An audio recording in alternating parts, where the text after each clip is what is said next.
Okay, does anybody have any amendments to the agenda? I do.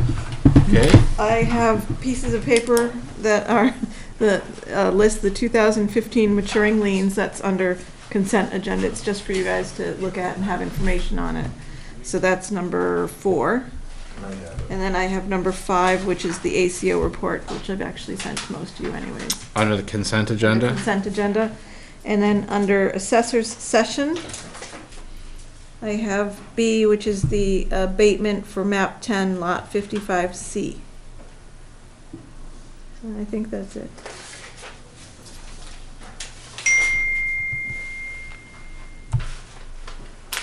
What was 4 on the consent agenda? 2015 maturing liens. Information? Yeah, it's just a list of Info, the good. liens that Okay. are maturing in November.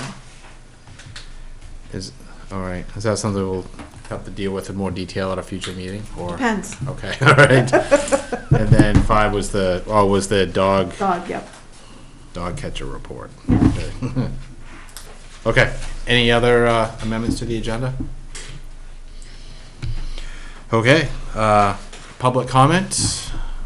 Anybody here for the public comment portion of the agenda? Seeing none? Well, somebody just walked in. I guess I'll give him a second. In case. Fire chief. Okay. He gets his own section, so. All right, consent agenda. Is there a motion there? I'll move that we accept the consent agenda as presented with the additions. Second. Second, Rob. All in favor? Okay, accepted as presented. So item, our agenda number 7 is public hearing and action on graveyard and automobile recycling business and/or junkyard permit applications. Calvin, you want to come up and kind of just brief us on what this is about? And I went out and looked at the sites, and pretty much they're all in the same situation as they were last year. Mr. Emerson's here. There was some barrels of oils and things that needed to be removed, and he took care of those. I went back tonight. They were gone, so I guess they're taking them in the vehicles now. That trash, yeah, the oils they burn. Yeah, so they take them. Trash. The companies that take the vehicles. His is a bit unique in that he's really not an automobile graveyard. He's an automobile recycling facility. Requires a different license through the state. So I told him that he would probably put that on as a condition that within 60 days he would apply through the Secretary of State for an automobile recycling facility license, and that by next year inspection that he would be fully licensed through the state. It adds another layer of protection for the town because you got another set of eyes looking at it, and he has certain things he has to follow for them as far as titles and showing them how things come in and go out. But he has got the wrong license right now. okay, do you agree with that? Do you contest that in any way, or are you? Well, I don't know whether the degree contested. All the other yards I spoke to after I talked to him tonight, they all have an automobile license like I do, junkyard license. But they also have this automobile recycling license. Okay. So I'm going to assume that one goes with the other. Right. Okay. Well, you'd still need Okay. you'd still need your automobile graveyard license, but automobile recycling is for people that bring in vehicles, take parts off, and then crush them, and just they're recycling them.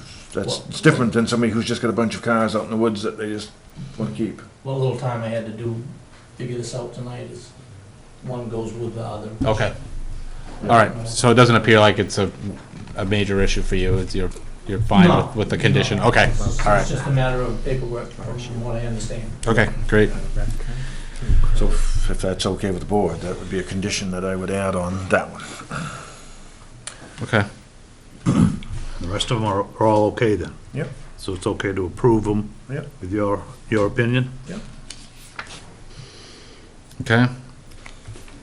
So I'll make the motion that we approve the permits for the junkyards with the think you extra have to do them individually. information that Larry Emerson's going to have to take care of his for the recycling. She's saying we have to do them individually. Oh, okay.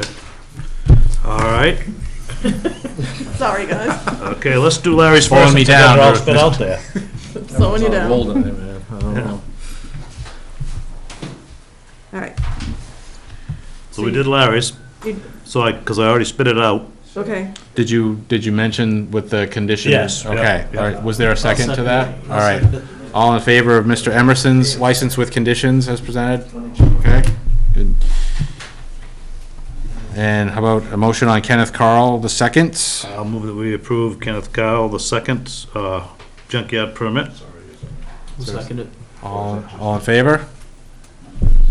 Right, 5. I'll And move that we accept John Peeler's junkyard permit as per the code enforcement in working, whatever his title is now. I believe he's Anyway. associate or assistant Assistant, code yes. enforcement officer. Yep. Yep. Is there a second there? Yep. All in favor? Okay, Move that we accept Alvin C. Dennison Jr.'s junkyard permit application. I'll second it. all in favor? And I'll move that we accept Troy Peterson's junkyard permit application. I'll second it. All in favor? Okay. Done. Very good. Item 8 on the agenda is public hearing and action on the general assistance ordinance appendices A through D. Lou, do you want to give us a little background on this? Well, there's not much to it, really. Every year, we're required to vote on maximums.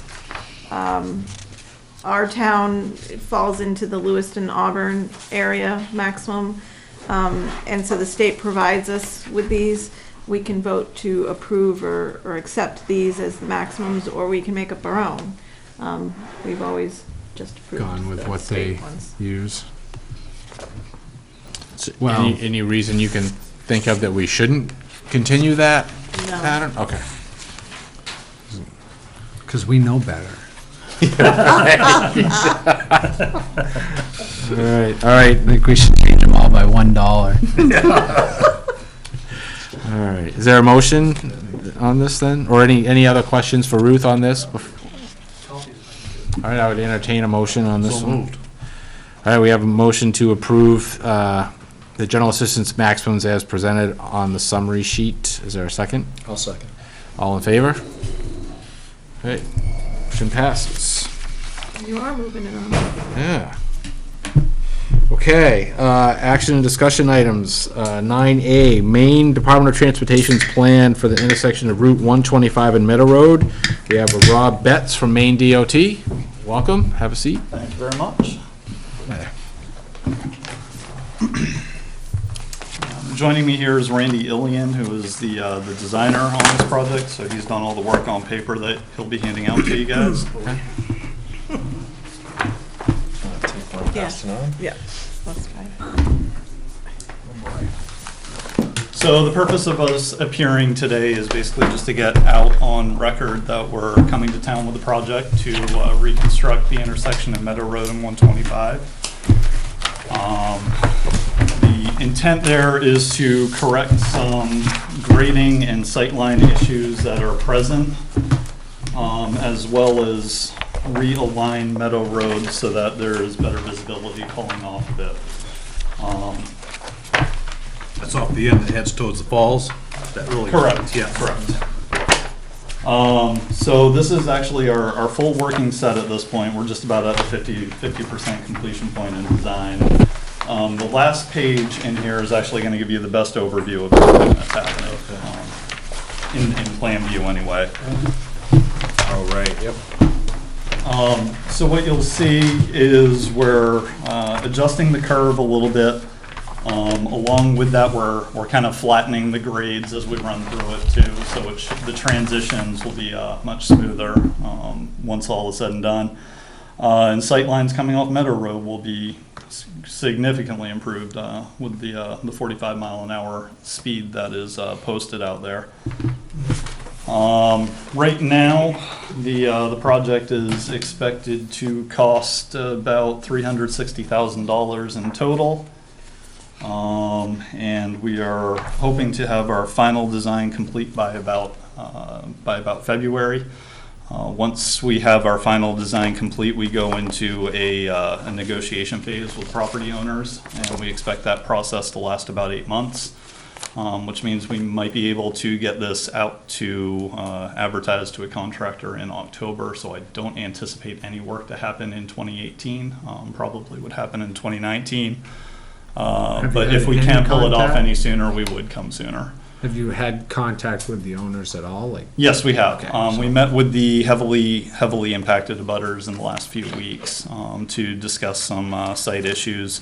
We got some feedback from them that I think is going to improve the design.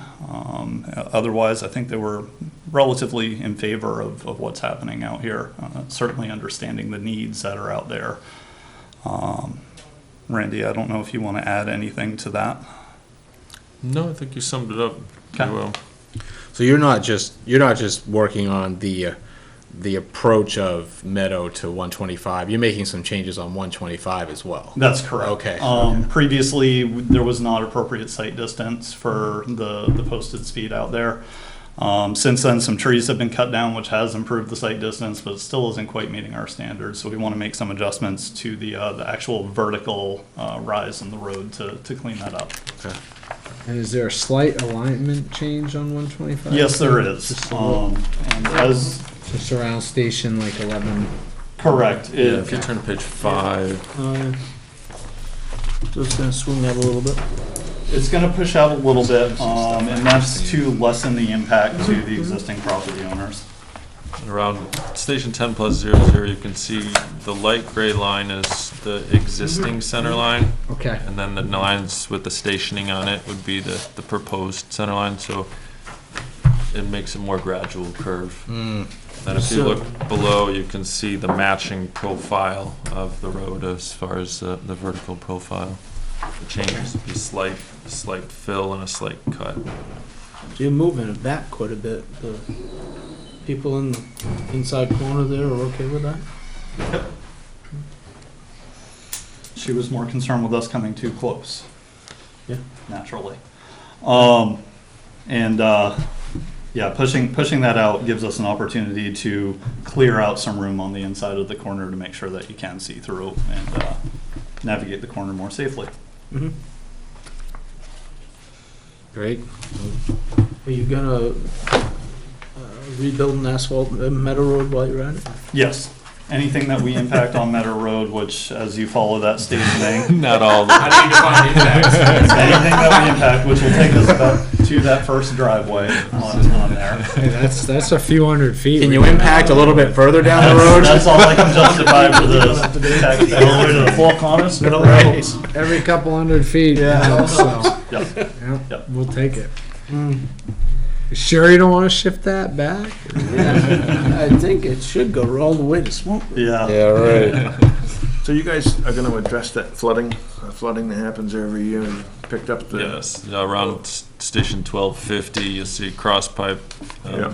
That, basically, that water that's currently flooding, we will go into that ditch line and then cross the road and Oh, I see. and go to the same location that it does when it's not frozen. Yeah, right. But that will also increase the size of that pipe from a 15 to an 18 going across the road, and also having a larger ditch there, which should enable more water and less freezing and more snow storage. So you're gonna do it with a ditch? You didn't need a structure there, a drainage structure? No, we shouldn't need a drainage structure. Yeah, I think that might cause more issues. I think it'll be easier to maintain with the ditch, and the property owner is okay with our design, so. Okay, good. Sounds good to me. I will pass around my cards here for everybody too, just in case any questions do come up or any are generated. Again, we'll be working toward final design in probably about February. After that point, it does become significantly difficult to make adjustments to the design. So any comments that you or the town has in the next couple of months would be greatly appreciated. You send a copy of the final design to us, to the road commissioner, so that. Sure. Yeah.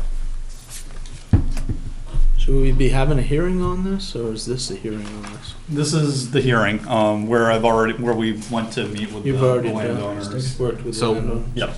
Well, if were abutters like notified by you that this was some hearing for them to come and talk about your plan, or when you say this is the hearing, I'm not, Well, this was me presenting to the town Okay. in a public forum. okay, I got you. All right. And you've talked to all the abutters already anyway. Correct. Or no, The you come impact back of with the Right. so you'll come back to us with a final design I'd be happy to do that. and like, yeah, when it goes out to bid or when it's ready. Sure. Or even something we can post on our website, just see if we get general comments or something like that. Sure. Well, you guys advertise it and post it anyway. Correct. So, that would be good. I'd be happy to When bring. you post something like this, do you have I don't know what the term would be, but kind of like layman's person's type diagrams of like before and after, so that like if we put it on our website to say like, DOT is gonna do, this project here, we expect by this time, and here's what they're doing. Yeah. We will do that for larger projects.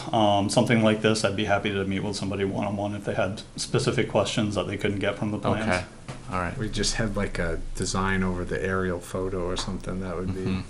all you need. That's all you need. An aerial overlay. Fire up the drone. Yeah, problem. It can be as confusing as it is clarifying Yeah, too. okay, So yeah, I'd that's- rather go the approach of The town should have a drone. All right, Sounds very good. Thank you very much. You're very welcome. Thank you.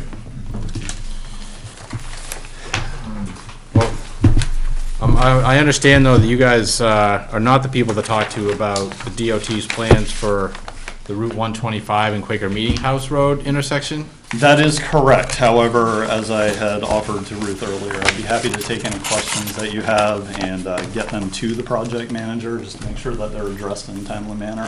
I would say, though, I happen to live very close to that intersection, and I've talked to a lot of people that are around there, and the concern that I've heard multiple times is that once that project is done, that it'll be worse before it gets better. And the thought process there is that people that are stopped on Quaker Meeting House Road to go on to 125, once it's a four-way stop, would potentially see a car coming down the road, and now it's a four-way stop, so that car is going to have to stop. They pull out into the intersection, that car doesn't stop because it's a new traffic pattern or whatever. So I guess, and I read through, like, it sounds like, there's going to be like flashing signs and like be pretty tough to miss, but I guess I'd like to hear maybe from people knowledgeable with that type of thing, like the success of those types of mitigating strategies, and what, if there's additional funds to support additional law enforcement for a period of time to, slow people down through that area or whatever. So I think that those are the types of things that people would just like to hear a little bit more about. Okay. Put a big sign up a mile before that flashes every 25 feet. There's a four-way coming, put your cell phone down. Yeah, right, yeah. No one's gonna see it.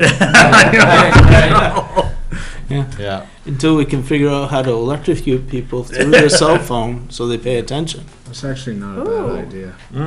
Put out an EMP, it'll turn everything off. So, That'll stop the cars. That's it. That'll stop them. That's actually, if you could develop that. all right, anything else, guys? So we can, I'm good, thank you. Good. all right, thank you again. Appreciate Thank you all for your time. Thank you. The new Applebaum one. It's up there. You want some of these back? You can have that. You want town wants them? Took mine off. Yeah, we keep them. If anybody, we'd rather people see it. Well, but yeah, we'll just keep them, put them in the I office if mean, you guys that's don't always want them. existed, it's just, Thank an you all. I mean, there's always been apps that will do that. It doesn't sync. Now the new software. Treasures. As soon as you connect to your Bluetooth, it says you're driving and it shuts off. Okay, Your phone through the tap. so I think we took care of 9B, unless anybody's got anything else they want to say about that one, which is the 125 Quaker Meeting House Road intersection. 9C, act on request to replace the tree at the fire station. This is the ozone monitoring station. I did have a conversation with Mr. Gregory, and I asked him about, moving the station or whatever, and he said that would really be prohibitively expensive for them, and what they're very open to and have offered to replace the tree with a new tree, whatever, from the nursery we want, the tree we want, and they'll plant it where we want, if we let them take down that tree. I asked him about moving the existing tree, and he said that they did look into that, but that was like, it's really expensive to move a tree Once they get to that big. pretty right? good size. Yeah. Getting to be good size. So, and he said that most likely we were going to have to do something about this tree in the not too distant future anyway, because of potential interference with the power lines. So, feels like it could be a win-win. It's like, fine, keep your station there, take the tree down, and they'll plant a new tree for us somewhere like on the fire station property, up off the road, away from the power lines a little bit, and Yeah. It's unfortunate because that tree is the one that's grown the best. The others are smaller. And Well, they that's plant at the leaving same it time. back out. Set Maybe there's something to it. vibration off that Yeah, electricity. maybe there's something to it. extra ozone Yeah. coming to it. or whatever, So, So, The red maple, they were gonna replant us a red maple? I think he said, Just a regular maple. Yeah, red maples are really pretty, but. he said, we can pick the tree and we can pick the nursery Well, and the where- location. they're all maples, right? I haven't looked that Existing, closely, but it is a maple, right? yeah. So there's 3 of them there, so I would say we just put another regular, I like red maples myself too. But red maples are technically an invasive species. Oh my god. They're non-native. Bermuda grass is an invasive So species. where we did get a grant to pay for this, there's a reason why it probably wasn't a red maple. It probably wasn't allowed with the grant. Well, Serious, I've had but this we don't have to pay conversation. for this. I know. All right, well, let's take them up So then. I'm wondering if we should, That's Bill's input. Yeah, well, did he happen to say what his vision was for, or what clearances were for, you said a distance away, so it wouldn't interfere? we can decide, we can tell them where we want it. But I guess where I was kind of heading with my point was, if it's a 50 to 100 feet off further back to begin with in the first place, 50 is not bad, but if we start to get 100 feet or so, it's gonna be up on that knoll further back away anyhow. I don't know if I'd necessarily put a tree there. It's up to I mean, if us. they're gonna plant a tree, we can find a place to put a nice tree, maybe over by the modular or something. We can put it anywhere, right? It's our choice. We can tell them, what we Yeah, want to do. But it would be too bad to put it too close in the first place if it's. Yep. Yeah, oh yeah, I think, Put it right back. yeah, right. So So, it might not be near where Rob's other 2 maples are. Guess we're all right then. Well, fine, let's just, Actually, I think all those maples were planted so that eventually they're gonna get trimmed and not be perfectly balanced because of the proximity to the power line. yeah, If you look at them all, they were all planted about 10 feet back at the most from the power line, so once they get to be really nice, pretty trees, they're gonna have to carve them out. Yeah. yeah, so, I don't know how we want to, do we want to let Ruth work with them and pick the tree and maybe work with the chief on location, Why or? don't we let Chief pick the tree and location? I'm cool good with with that too. Yeah. Are you up for that, chief? Ready Oh, to yeah. play arborist? Yeah, All right. sure. All right, so I would move that we let the chief work with Mr. Gregory and decide upon a species, nursery, and location for a replacement tree, and that we allow their organization to remove the tree by the ozone monitoring station. I don't know that picture, so you could take that off. All in favor? Motion? Okay. It's not that big. no. Just a couple years ago. Waiver on property located at map 6 lot 14. What's this one? The property at map 6 lot 114 is the old town dump. And Oh, It's 70 acres, it has that's a, the, yeah, that's the old tire Yeah, dump. that's still what we don't want. Yeah. So that's the one we need to move to Catch not 22. foreclose. Yeah, we need to move to waive foreclosure. I do have a question on that. Absolutely. If it was the town dump, how come the town doesn't own it? We paid That's a John good Emerson to question. run it Yeah. on his land. Right. There was a lot of technicalities, and the state ended up with it in the end. So And they had now, to do the state ended up having to do a lot of the cleanup. Yeah. So they technically, they own it. We keep waiving stuff so we don't own it, because if we take control of that back, we are gonna own it. And then it's Technically, gonna be, nobody owns it. you ain't gonna get your roads fixed then. well, the state owns it. No, the state doesn't own it. No, right now it's in It's an the orphan. clouds on your It's an computer. orphan, it's an Yeah. orphan One of the clouds. landfill is what It's it in the is. Apple Cloud Yeah. one, doesn't really make any sense. Well, that's new to me. I haven't heard of that one. Me too. I'd never heard that one. It's the estate of Emerson, of John Emerson. But because the estate was never probated, nobody really owns the property. So even if we went after it, we wouldn't even know where to collect the money. We don't want it. I'm theoretically. Theoretically, no, not really. Because the only way to get your money would be to take the property and sell it. Right, that's what. And we don't want to Yeah. take it, because then you take the liability that goes with whatever might be in the ground there, because it was a Exactly. dump. Well, if it was the town dump, don't we have some liability for that? There is He that was a subcontractor. possibility. I'm just throwing that out there. If we took it back, there's that possibility. Right Yeah. now, But we created it to begin with. Yeah. It was a For a contract. subcontract. I know. I understand, but it was our trash. It was. I didn't live here at the time, I did.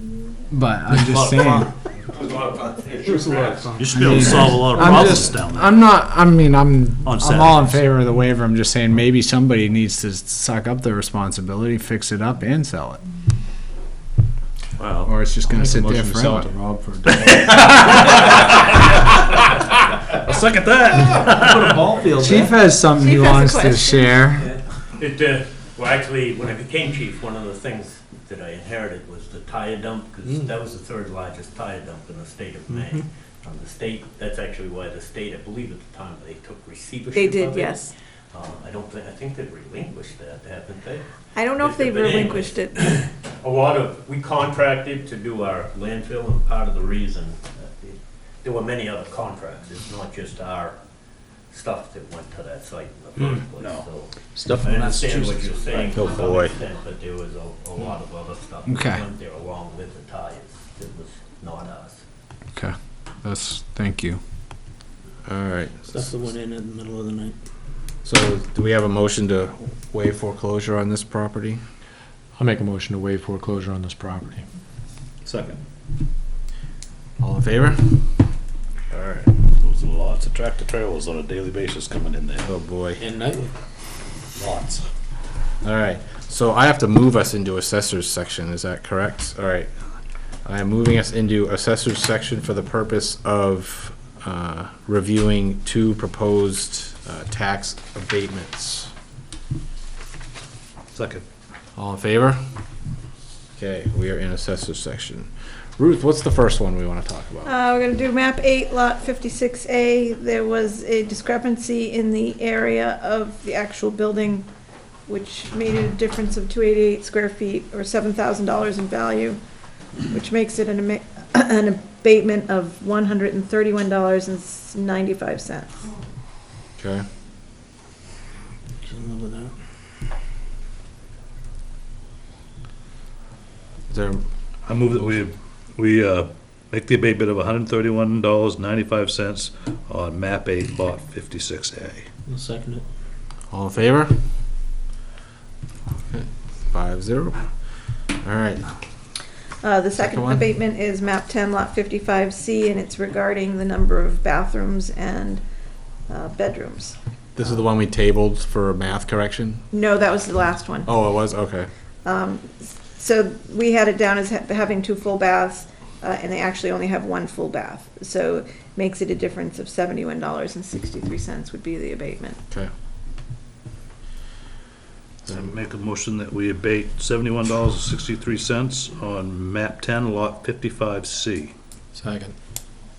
All in favor? Okay. Great. Okay. Chief, you're up.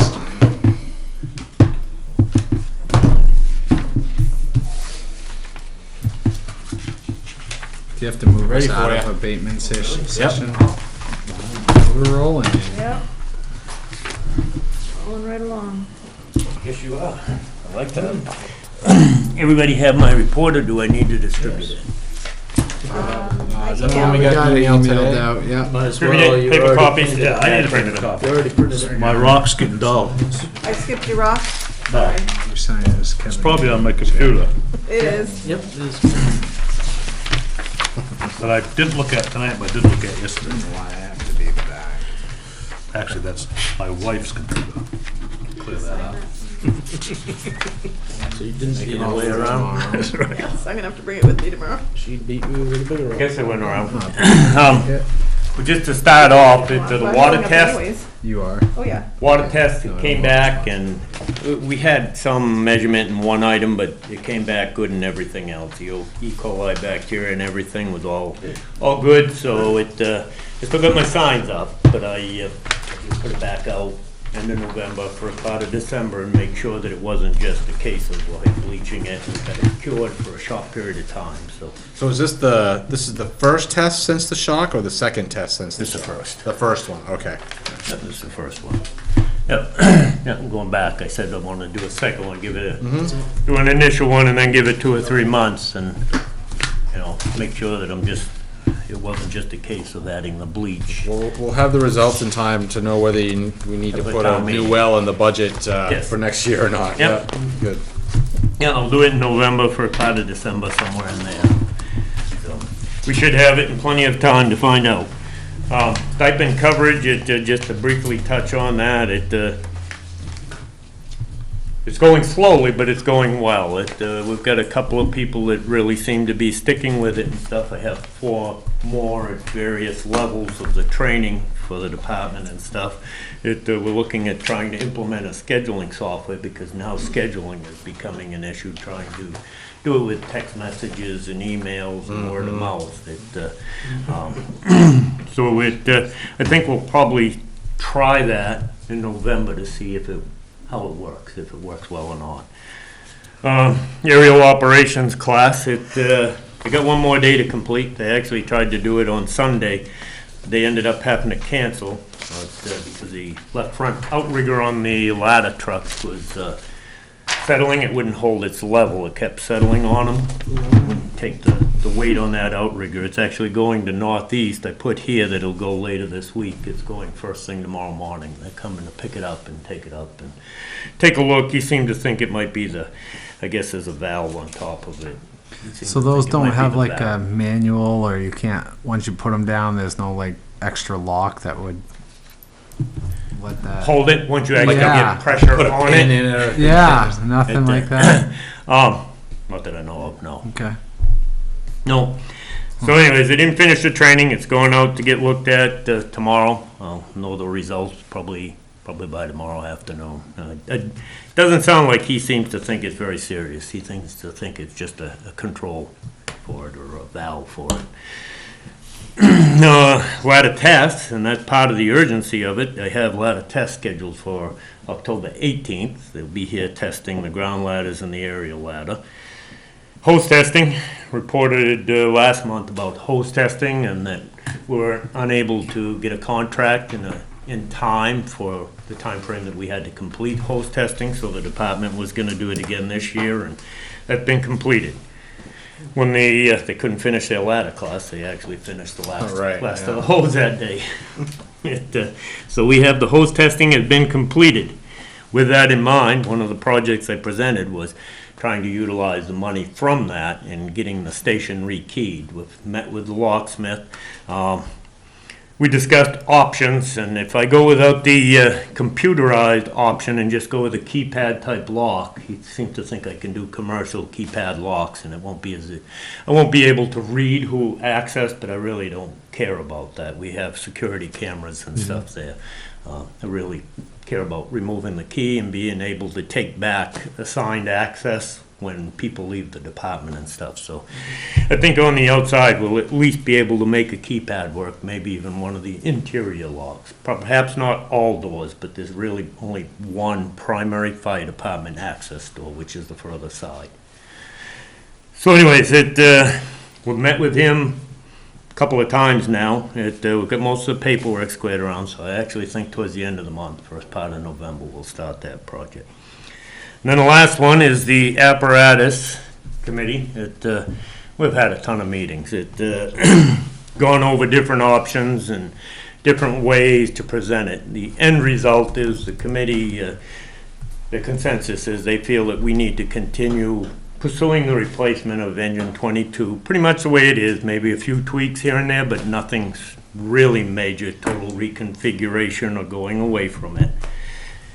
So therefore you have an RFP that I forwarded to you for pretty much what we've put out the last year or two.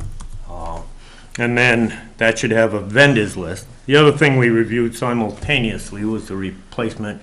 You're making a face like you ain't I don't think we've gotten the RFP stuff. Have Did you somebody send it pass- to me? Yeah, I talked to you about Did they not it forward to- I'm sorry. the other day to make sure you'd received it. But here is the, I'll forward it to you too. Okay. When I get back to my computer and find it. I'm not sure whether I passed out, which one, I passed out the engine one. And there's the RFP for the rescue.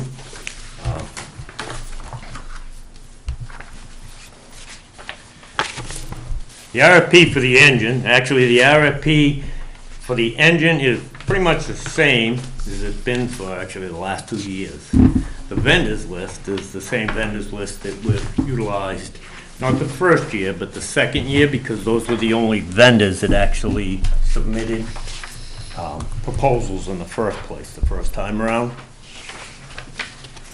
The one that went around for the rescue is actually very close, just with industry changes.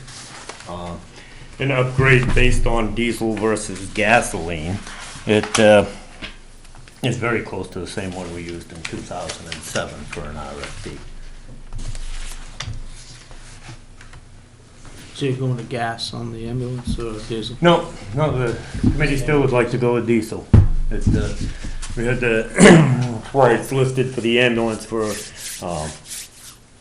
an F-550 instead of the van series, the E-series, because I guess those we can only, I'm not a mechanic by any stretch of the imagination. I guess we can only get the gasoline in those. We don't have the option of the diesel unless we go with the truck version.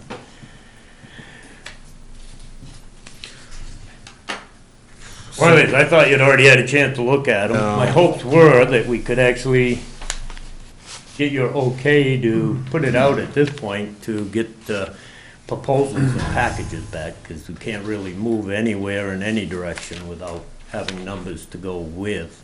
So, Go ahead. have you looked, I mean, what's the current rescue chassis? That's on a van chassis now though, right? Yeah, it's Are you sure we need F-550 or do you let the well, vendor actually, decide? no, I already said I'm not a truck guy in Yeah. the first place. From listening to everybody on the committee, they seem to feel very strongly that we should go with the 550. I do know from conversations with some of the communities that chose to go with 450s that they felt it was undersized it was marginal for, perhaps Curtis is here, perhaps Curtis knows more about the truck aspect of it than I do, and he talked to a lot of vendors down there, but my general gist on the 450 versus 550 is the braking systems, the suspension system, that it was all marginal. Okay. How'd I do? Good. The biggest thing on the 450 to the 550 is the weight capacity. You go with the 550, they're almost identical trucks. It's just got 13-inch brakes as opposed to smaller brakes. And the other part was the weight load that you can carry. And so the payload is 2,500 or 3,000 pounds more for the F-550. So with that being said, it matters what you put on it for weight.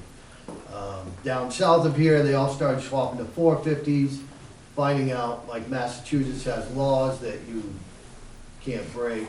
Apparently they weigh them, and they were finding that they were undersized for the amount of stuff they were carrying. Okay. So that was one of the biggest reasons. You're going four-wheel drive. Yeah, right now we have the on-spot chains on there, and it, Yeah, not a- thank you. Well, That's not a, The yeah, difference in price is about $5,000 yeah. when you buy from a. It's not a to good a solution. four-wheel drive. Half the time when you need them in a pinch, they don't work correctly. If you gotta take them off in the spring of the year, put them, spring of the year, put them back on in the fall. If you don't, and then you don't, I'm assuming you By must by the be time you familiar need with them, them. it's already too late to engage them. It's, You're it's- done. yeah, Cause you're slippery already. Yeah. kinda like buying insurance because I it like feels making good fun of that instead guy 'cause at- it pays. Conferences. Yeah. So there's no, correct me if I'm wrong, I mean, because there's no, is there a downside to sending out these RFPs? I mean, we're not, it doesn't bind us to anything, right? I mean, it's just a No, matter it- of getting to the me- information. Actually, before we can make an educated recommendation, we need, to me, Right. we need to be able to look at the financial aspect of it in the first place, so. So, I mean, okay, the list is on the back. Otherwise, So when the you- vendors do work and it may never even make it to the townspeople for Yeah. a vote. Yeah. I mean, I don't see an issue with going out Oh, same. for RFP with this. I mean, and I don't, nothing jumps out as an issue. I guess with the cab and chassis. So for the rescue, like we want a 550. This is a decent size. It's a little more vague on the engine. It's like 6-person cab, but like, is that going to be on an international chassis, a Freightliner chassis? Yeah, many of them, Truck where, base? many of them make the engine sizing, they buy lots and it's sized according to the way they're gonna assemble it, and that's why we've always tended to be a little bit vague in engine size, specific, manufacturer. So, okay. Yeah. And then I'm assuming like, cause we don't specify like a size, like an actual length of the chassis or anything, so it's like That, whatever we can Right. get that fits all yeah, this. usually what we've done is we've taken, and that's why we actually go with the RFP, is because it gives us the option of working with any or all of the vendors. Yeah. To try to make it accommodate a specific need, but if we start specking length and, I mean, we could do no longer than, no higher than, but as far 'Cause as. you want We it do to need fit to in make the sure it garage, fits in the right? garage. Yeah. An engine, we have no concerns with the no higher than. Okay. Actually, I'm sure they make engines that are too high to go in there, but nobody's gonna come back in with anything that size for the town of Durham. So, I mean, you do say it needs to hold 1,200 feet of hose, so they're gonna know we need this much length and whatever to fit it. Yeah, it needs to be Yeah. 1901. All the Did you manufacturer's specify- gonna be very familiar with the. Did you specify a power. tank size on this? 12? And actually, all those manufacturers that are on the vendors list have submitted proposals for the last 2 years, so for most of them, it's just double update check, update according to NFPA standards, 'cause I think it's, So, remember 2018 they changed? Yeah, 2018 they changed, so. so 1,000-gallon water tank, a 1,250 gallon per minute pump. So we could empty the truck in 48 seconds. Yeah. Think about Never that. happened. Power. That's not long. I know, it's impressive, really. The fire's out. Hopefully. Hopefully, 48 seconds. You're out of water, either way. Yeah, I mean, I'll make a motion that we ask Chief to send out the RFPs as written and get proposals. I'll second it. All in favor? Thank you. That was actually it for my report. I don't know if you have anything for me or not. How much are we looking at for locksmiths? Lock keys? Speaking. I don't have the previous report and the quote in front of me, but I think the previous quote was 2,950 or something in that general vicinity. It was a little less than $3,000 to have it rekeyed, but we've made some changes to it. The keypad will bring it up, but we've gone back and revisited some of the interior locks, because if we have good security on the exterior, we don't need to have the control on the interior that we currently have, just in the areas that the public may access or something like that. So we've looked at some of the interior bay doors and changing how we do those, so. So the quote is kind of out in left field from where we actually ended up, and we actually talked about, if need be, that we shouldn't change the process. We should say, this is what we have to spend, take us to this point, and do it in phases, if need be, to make it happen, rather than, sell the system short. I mean, to me, the keypad saves the town a lot of, I won't say a lot, save the town money and headaches because of the ease of granting access and denying access and stuff, so. So it's, everybody has their own code? Yeah. Yeah. Yeah, what we actually talked about was, because we can buy lower grade commercial ones that I think have 16 codes, or we can buy the higher grade commercial ones that will accept up to 60 codes, and that's one we talked Yep. about getting, was a 60 code, everybody would be assigned a code. It's the same thing, we use a Knox system for the drug access and for key access, for Knox key access, and everybody already has their own code that they have for those keys once they're granted that level of access, so it uses the same system we currently have. Yeah, okay. When is your next department meeting? October, it's the second Thursday. 12th, 13th? 12th. Because we wanted to have the board, one or two of us would like to be on the agenda and come to that meeting, and we just want to talk to the department about a little bit about the process of filling Yep. your shoes. Excellent. And what and we want to let them know that what our thoughts are and what we think the process might look like, and their involvement in the process and kind of feedback we'd like to get from the department. So Like that. I thought, And the other, no, and I like it, I appreciate that. The other good side of it is, that's a week I'm gone moose hunting, so I will not be there to overshadow or hinder boy. conversation, so actually the release the hounds. timing, the timing is actually ideal. We'll Okay, be back by then. all right, so the second Think so? Thursday, One whatever day that after is. that. What time is that? 7? Yes, it starts at 7. Okay. Yep. I'm Great. assuming Curtis will be representing, doing my, the week he's around. So I'm assuming Curtis will be Okay, doing the chief's part on that meeting, all right, great. unless I am back. I like that idea. Good luck. Good luck. Thanks. All right, thanks, chief. Thank you. Well, you can always do it, ice it and enjoy it the rest of the time.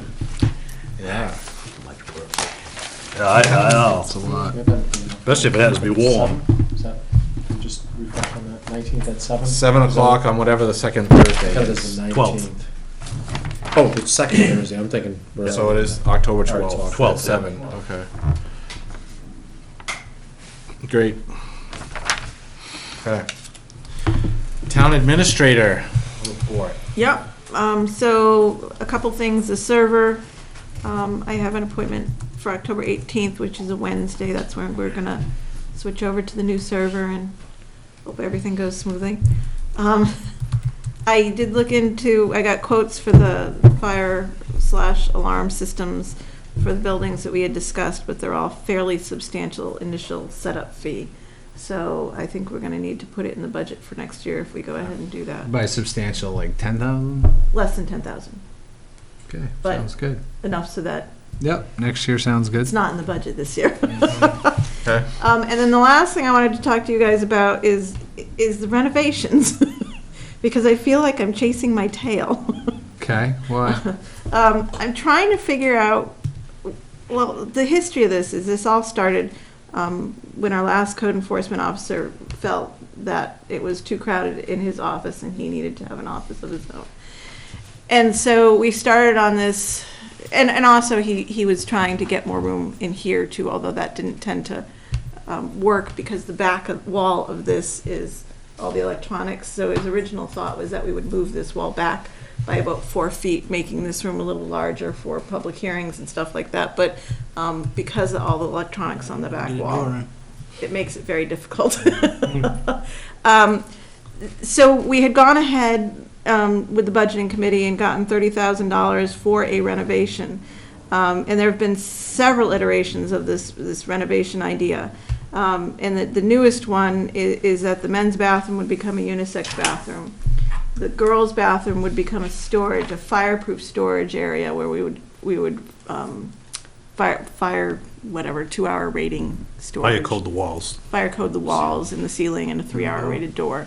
And that's where we would store the older books from the back room that we have. And we would put a bunch of that stuff either in the modular or in Public Works, depending. Modular is easier to get to, quite frankly, than the Public Works building, because the Public Works building is up the stairs.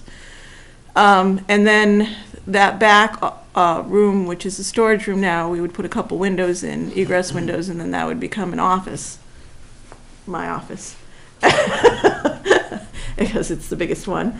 And then the code assessor office would become just the code's office, and then the assessor's office would become just the assessor's office.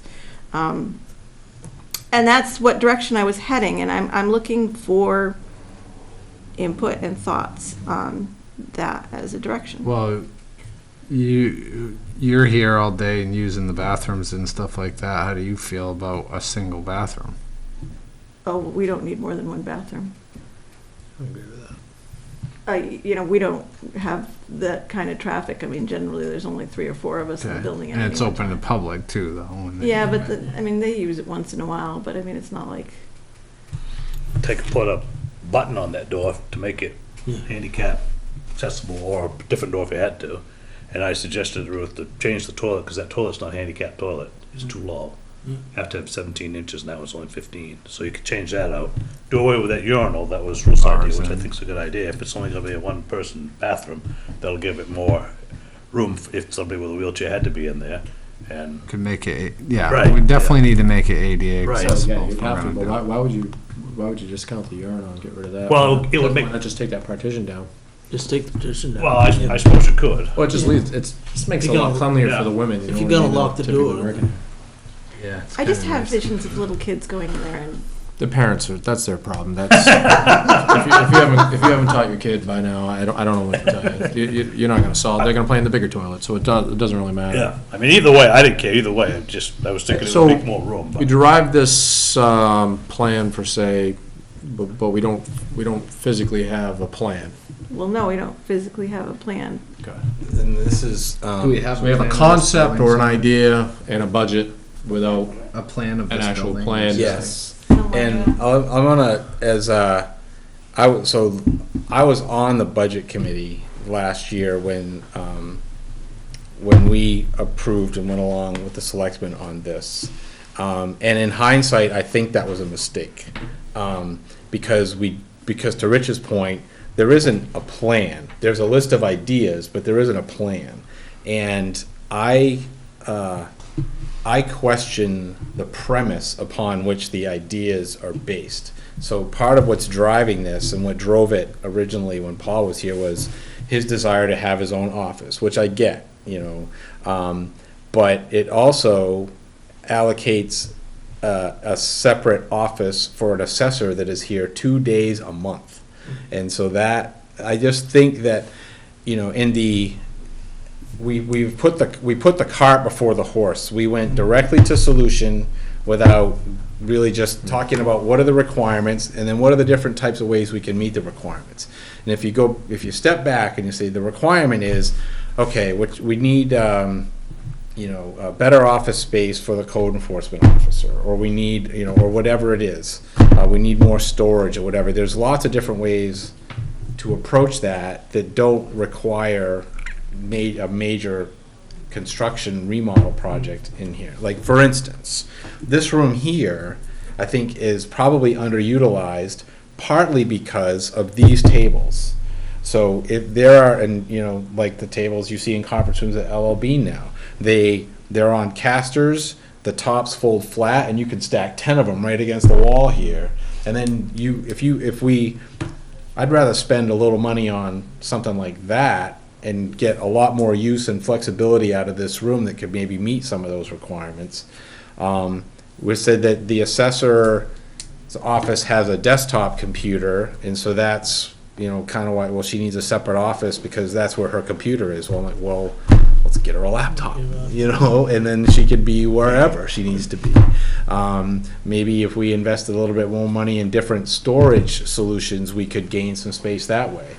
The desks back there are all like aircraft carriers, you know, like we could probably do a different desk configuration. So my point is, there's a lot of different potential solutions that I think You could spend 30 grand on just furniture, but it may do it. Well, yeah, that's so. Give you what you need. And at the end, I don't know if it's worth, if we spend a couple of grand on having almost somebody who does this sort of office planning, space utilization work for a living, and you say, look, these are our requirements, this is what we need. Like the analogy I used is, when we were talking about this earlier, was, you know, you don't tell the architect, you know, where to put the window and what to do. You tell them what you need, what are your requirements, or her.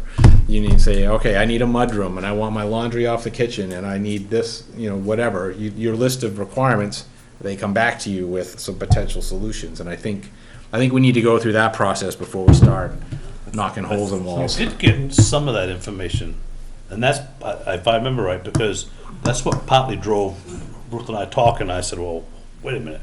They were talking about bricking up that wall in there, and I said, no, we don't need to brick that wall up. And then they were talking about spending, I don't know, $2,500 or $5,000 to have an architect. I said, hold up. They wanted to put a vault door in. Yeah, I said, if all we're gonna do is move a few pieces of furniture around, and we don't need all that stuff stored in that back room, and a lot of that could be over there, and we only need to keep certain stuff that has to be in the fire code room.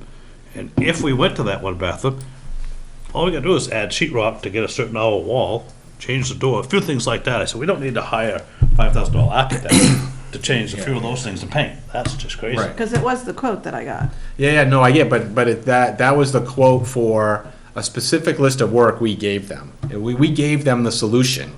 We didn't give them the problem. Well, no, I told them what I was looking for and why I needed it, and their solution originally was the brick of the bathroom and making that a 5-hour vault instead of, you know, a 2-hour rated room. And I don't think that back room there with the 3-hour doors is a 2-hour wall, because I checked the sheetrock and there's only one layer there. Well, what if pricing for, Pretty sure. I mean, there's a couple One layer in the things. bathrooms. It may not be 30, 5A, what you want to do may be 15,000, it may be 45. I don't really know. And then the other thing is the rest of this building, I mean, you know, carpets, there's all kinds of stuff you could oh, absolutely. go on and on. So Kevin may be onto something there, where it's like we fix up what we have and we change out furniture and get the right equipment for people, and that may work too. I've done 3 offices in the last 2 years at work, and we work with Creative Office Pavilion, and they come in, they have state bid pricing, so it's, you know, you can go on and look and know what the cost will be, and it's no charge to have them come in and say, yeah, let's put some racks here, let's put some desks here, we can do build-in walls here, and then, like I said, you may want to get some painting and stuff done. But it sounds like there's 2 problems too. There's a storage problem that we do need to address. Yeah, and it might, yeah, so, agreed. So I guess, I don't pretend to know what all the potential issues are, but it feels like that we haven't done enough homework to jump into knocking holes in walls. And did we talk about, I mean, we just buy the fire rated cabinets. You can't fit that in a couple of fire rated cabinets. Well, a lot of the stuff up top, have you ever been in the back storage room? There's a whole row of stuff up top that's all old assessing books and stuff like that, and all the vital records. I mean, that's historic, or is that because we have to? Some old 1700s maps and Yeah. Well, those things you definitely want to protect, but right, we a lot of probably ought to the, clean out the stuff that's not important too. you know, I don't think there's that much in there that's not important. I don't know if we even need a 3-hour door. I'm not sure why that's there, because when I called to get some prices, just to give Ruth an idea of, you know, she was talking about windows and stuff, so I just called my old sales rep and asked him some questions, and he said, geez, even in Portland, they don't require 3-hour doors, they only require a 90-minute door. So, well, that's what we had there, so that's why I was asking. So, I don't know, maybe we don't even need a 90-minute, Right. I mean, a 3-hour door. Maybe Well, we the- only need 90. the I don't know why idea you of need the- a 3-hour, a 2-hour wall if you only got a 90-minute door. But if we got a fire truck that pumps out in 48 seconds, why do we need a 3-hour door? It's right across the street. They don't have staffing like Public Works does. All right. Do you want? I don't know if that's, I don't know if we do or don't need that. That's, I went with what was there and what he said, so. Well, do Maybe you want we me could to just have you? wrap it up with another layer of 5/8 fire code And that very well may be the And- case, yeah. and call it. On some of the fire rating, just to jump in there, I doubt if it actually says in the code that you have to have 3 hours in the first place on there, because Right. there wouldn't be any occupancy per se. that wasn't I mean, the you're point. talking a fireproof area that we decided to have, there'd be no code occupancy requirements. I wouldn't think that it'd say you had to maintain it. So, But I guess what I'd recommend is maybe a trade-off is, right now, I'd recommend having 12-hour fire rated door if you could, because if this building is not occupied, everything in here is gonna burn until somebody spots it going down the road. So as a trade-off for the cost of some of those changes, I would suggest looking at least something for some type of. Unless we even put a if it's fire just alarm in. Single smoke detector. We're getting there. Or something, so you have some kind of outside monitoring, then it's not as crucial to have that 3-hour fire rated door. If you had an hour or 90-minute rated door, you're either gonna lose the whole thing, or somebody will be here to manage to save it before your burn time is gone on that door. Do we I have, guess kind of a trade-off type thing. do we have fire alarms in the Modular? the back building, the modular? Modular has fire and burglar. The station only has fire, so we should have burglar, but it only has fire. Well, is there anything over there in that room that you need here? Well, the reason we can't move it to the modular is because it may have the fire and the alarm, but it doesn't have, it doesn't have the Humidity, climate control. right, Oh, climate okay. control. Yeah. So I mean, you're talking, these are old Historic. irreplaceable records that, have been in the town's possession for hundreds of years, and you need to somehow protect them. And that was the point of the 3-hour door and the point of having the walls that were as fireproof as possible. And in my personal opinion, I don't think it's gone far enough to protect the records that are back there. I mean, I'd like to see them in a walk-in vault, but that's, very expensive. We have an alarm system. I mean, what is it, $700, $1,000 to have that company come over and put a smoke detector in it? No, What am I you're missing? talking $8,000. $8,000? Put in a fire alarm? No, to hook it, to bring in, well, they would have to bring in a commercial setup so that they could hook fire and the alarm together. It seems awfully, And, it seems like a lot. well, we can look into different, ideas, but I got Xfinity It's at my not house. cheap. I got a smoke detector. If it goes off, it goes right to the thing. Cost me $40. Yeah, but that's to you. That's No, not it goes to the fire them. It department. goes to dispatch. Oh, you know what I'm saying? I mean, my alarm goes off. I have smokes for the kids, but like in the kitchen, for example, my Xfinity alarm through the cable company, which I know this town. Monitoring company. Yeah, it's just Xfinity. It's It goes to them. $30 they a month. return call us. My wife burns some chicken or whatever the hell. That thing goes off and it calls you guys. But it didn't cost me $8,000, and that's. I hope she's not listening. I don't care if she is, because she's always setting the damn thing off. But my point is, it doesn't cost $8,000 to monitor something no, that's that's not to simple. monitor, that's just to put it in. Or just, okay, That's but the setup. it's free install for them to come by. I mean, Why can't we talk to This isn't that big of a Xfinity, Comcast about doing that for us, I can try for free? for free. they usually do install one fire and one CO2 and, you get 2 alarms and 2 doors or something for $40 a month, 3-year commitment, whatever the heck it is, you know what I mean? But that's worth looking Is into. Xfinity's? I've been getting their brochures, they've been sending me over at the Public Works Garage to hook that system. well, I mean, I use other Alarm companies work, too, yeah. and it's not You know? $8,000. I mean, this is what, a 14. But they're the town provider that we get the franchise fees from, so it's worth talking to them and see. I don't know if they do Maybe they have commercial. So, If they would consider this. well, they have their whole Comcast Yeah, business. yeah, no, I get it, yeah. But I mean, it's not Anything. short money. I mean, the monitoring fee is the money. They can care less what the equipment Right, right. apparatus, So- whatever you wanna call it this week. Let's give Ruth some direction on the Yeah, rest. sorry, of so the what do we, rest of this, though. what do we Let's think give next step? I mean, I kinda like your creative office pavilion, having them come in and. that- Give us some ideas. They'll draw it up. They'll sketch it all, you know, they'll take Especially if they ain't gonna measurements of charge the you. building. Huh? Especially if they're not gonna charge. They don't charge if you buy the furniture, and if you don't buy the furniture, they charge like their marginal cost, you know, a few $100 here and there for the design fee. That's worth that. But yeah, I just mean, think that was that's- worth $5,000. that's what Have a I, blueprint or a direction Right. rather than a wish list. exactly, yeah. You can kind of tell them what we talked about, and then ask them, once they see what you got, Right. what they think would work. Because they've done others, to Rob's point. Yeah. Oh, they're- And but I think one thing we should talk about is, because it will drive, it's kind of in setting up the requirements, it'll drive the design, is the separate office for the assessor. I mean, Question what we need. I really question that, especially when, these days, the trend of even having an office, except for, someone like, Ruth and it is, Well- for someone like the assessor who's only here 2 days a week, you're on a laptop and you just set up wherever you set up and then. It might not necessarily be so much as a separate office for her. It may just be, if that's the way it works out, there's an extra room that at some point may be an office of somebody, but for now, instead of the codes and her being in with, it seems like there's a lot of stuff in there for the both of them. The code guy is gonna need to have more room to spread out.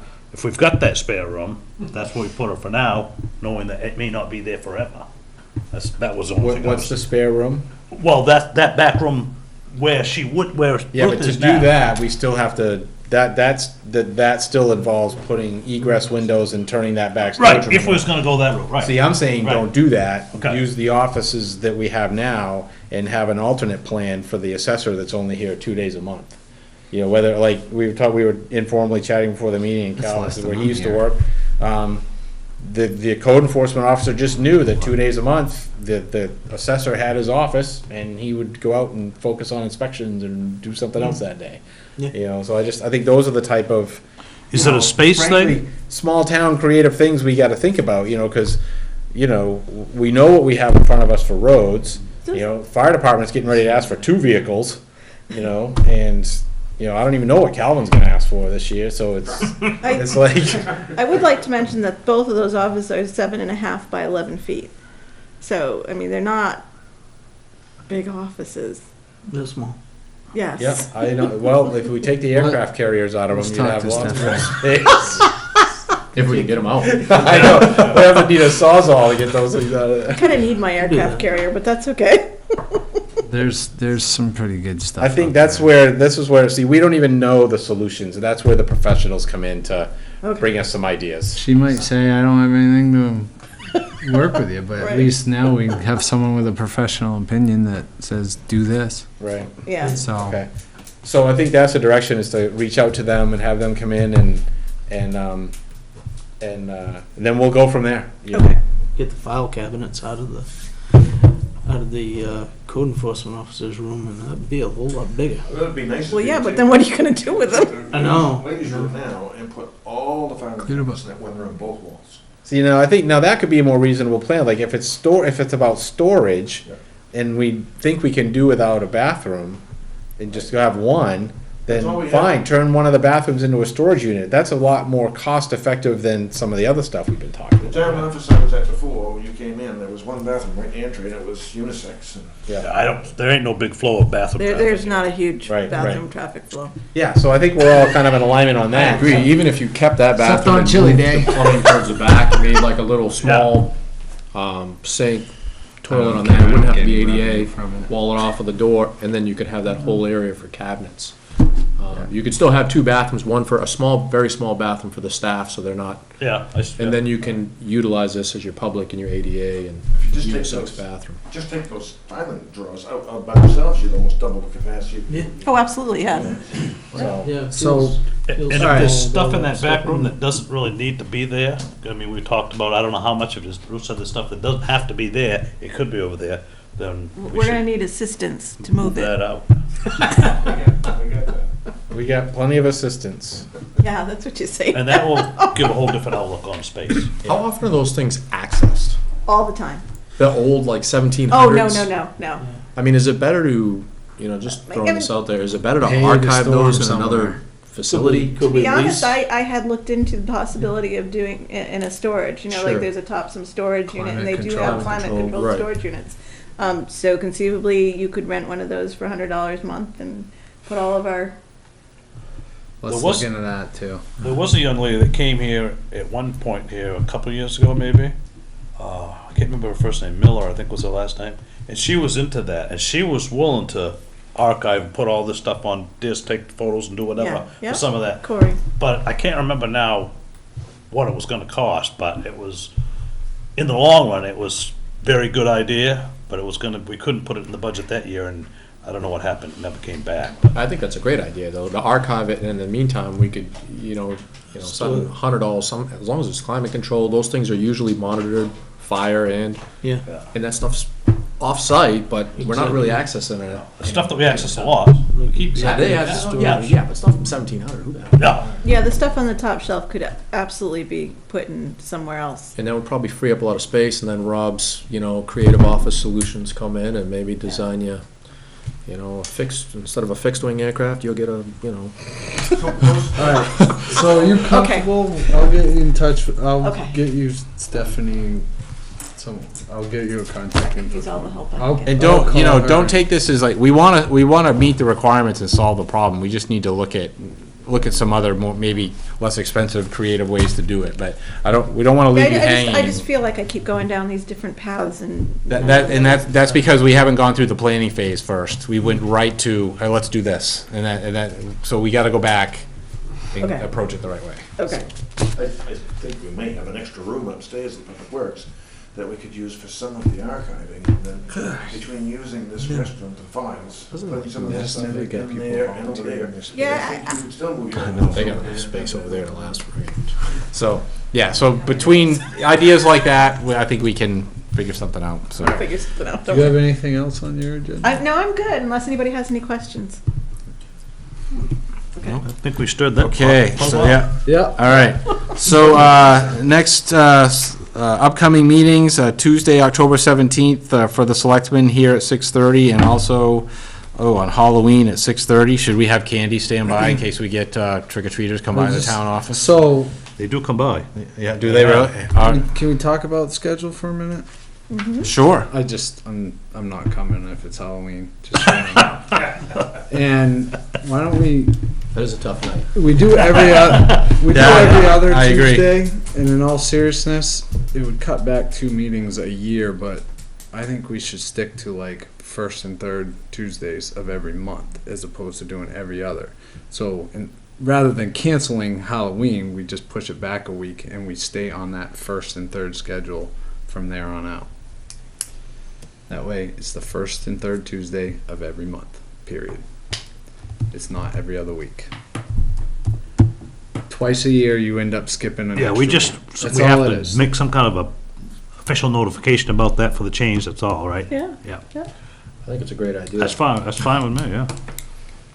I mean, we lose 2 meetings, but it shouldn't. No, stir us we don't, up we too won't. bad. We'll end up gaining them coming. Or we'll gain them as special. All that does is open up weeks for special meetings. Yeah, that's right, yeah. And we know you like those. But as far as scheduled ones, or we can do second and fourth or whatever. I'm just Right. saying. Yeah. pick No, something first fair and, and first and third works. How far ahead do we have to have notice for that? Oh, not far. Yeah, So we're in it right now then. Now, okay, I had a couple things scheduled for the 31st, but I'll have to reschedule. It'll be the 6th. Okay. You see what I'm saying? It is a tough night. That's kind of. Oh, yeah. That's still kind of like Christmas in my kids' I had- world. Well, wait a minute. If we were sticking with every other, we would not be meeting on the 6th, right? No. Right. Yeah, I'm not ready to make this change.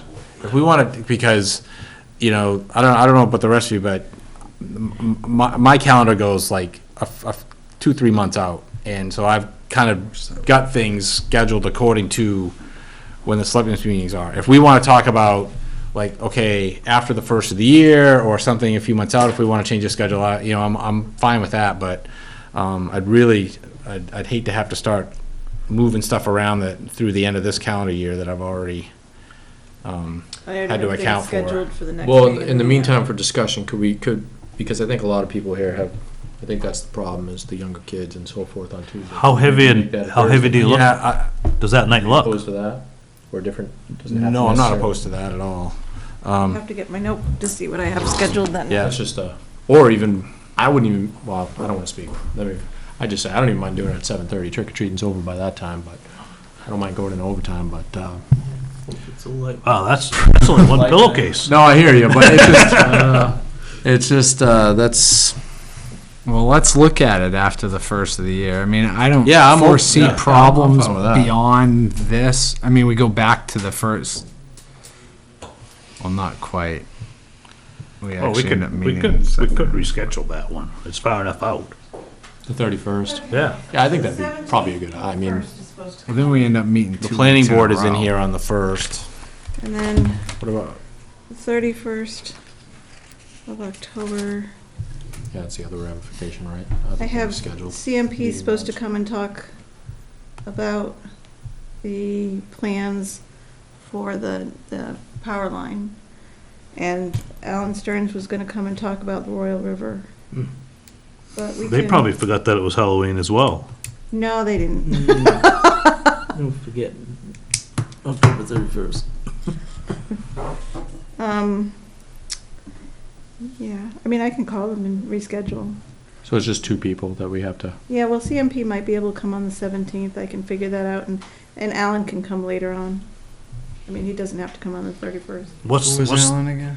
Alan Stearns with the Royal River Conservation Trust. They're the ones that are working with the town on Runaround Pond Recreation Area stuff. Okay. so you either have a official just to sign the warrant real quick and table the rest till the next meeting? that's what I would do. I think, And we could just come right in after work and take care of that part, the legal billing part, Yeah, I'd need 3 of you. yeah? all at the same time? yeah, can we just swing in during the day or at some point? No, I think it has to be done at the same time, because you have to vote. Well, I don't know. That's a good question. To vote on the warrant, to pay They the went to bills? the training on that. I think you have to Yeah, vote that on the didn't, that warrant. didn't come up. The whole, the question is like, well, do you have to sign the warrant in a meeting? Right. Or do you just have to sign it? I can ask tomorrow, you know. We have Here's. Okay, so if we don't meet on the 31st, can you meet on the 7th? Of November? Yeah, I won't be here. you won't. No. Yeah, but that doesn't matter. That's right. Well, I can't make the 17th, so that don't matter either. I mean, I'm not saying that if we meet on the 31st, I wouldn't drop in at 7:30, 8 o'clock, but Well, if we could do it like, pretty busy. if she could that check night. that out and it's a matter of having 3 here, I get out at 3. I don't know what time you get out. I mean, I could be here for 3:30. I don't know I if can make it. Todd can make it. If we On get the one more 31st? For the 31st. Oh, come in early? Yeah, and then just sign the warrant. Just to sign the warrant. I could probably. I could do be that here at on that 3:30. Tuesday, I could be by 3:45, 3:30, I come from Bath at So, 3, you so know, What if, real what if close. we, what about 4 o'clock? Yeah. We say, well, come in at 4 o'clock on the 31st? we could take Sign care the of warrant, signing the and if there's anything, any other urgent thing, That work? then we just keep the cadence going. Because by 4:30, 5 o'clock, the trick-or-treaters are on the road.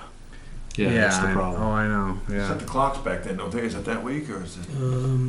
It's Right around that time. Before that. Daylight savings is on we the said 5th that. It is, yep. November. That's like next week. No, the 5th Oh, of November November.